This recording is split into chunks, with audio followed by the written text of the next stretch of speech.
Do you hope to make money from your writing? Yes and no. If it was an issue of making money, I'm talking of the law now. If I was driven by money incentive to write, I would have stopped long ago. Because if you look at the effort we put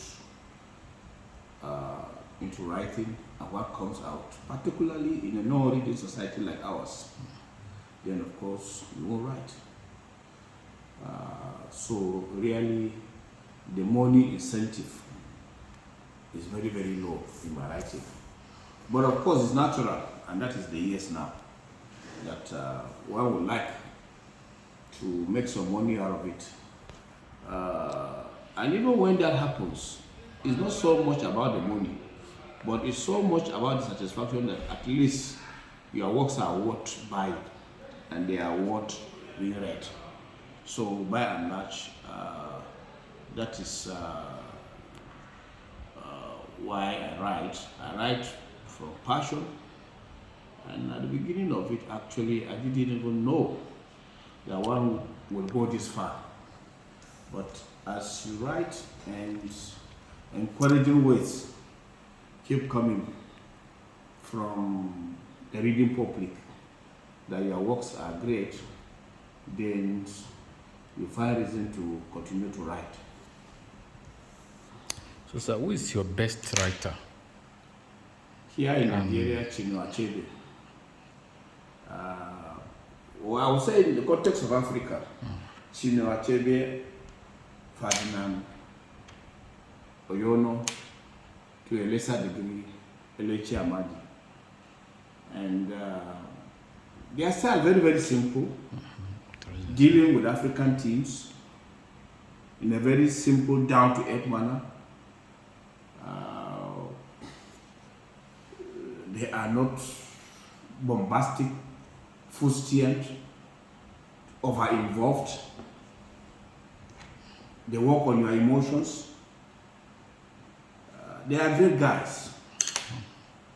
Outside Nigeria, of course, I tend to like the works of Thomas Hardy. Maybe to a lesser extent, Charles Dickens. One would have thought that maybe I would like Charles Dickens more because maybe he became more celebrated than Thomas Hardy. But Thomas Hardy, in my view, was quite a greater writer. The only problem that he had that perhaps made for Charles Dickens to eclipse him was the team selection. I think Charles Dickens was better in team selection. Most of the teams that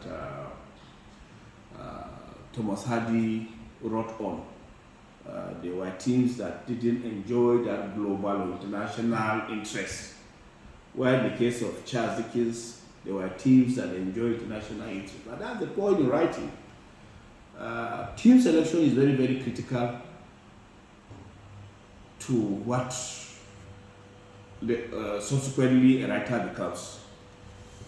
Things Fall Apart is celebrated not so much about the goodness of what he wrote as so much about the team, the clash of cultures.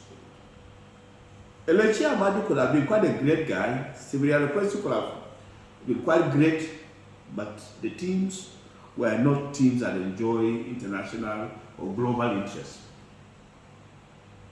But the question being, the writers I admire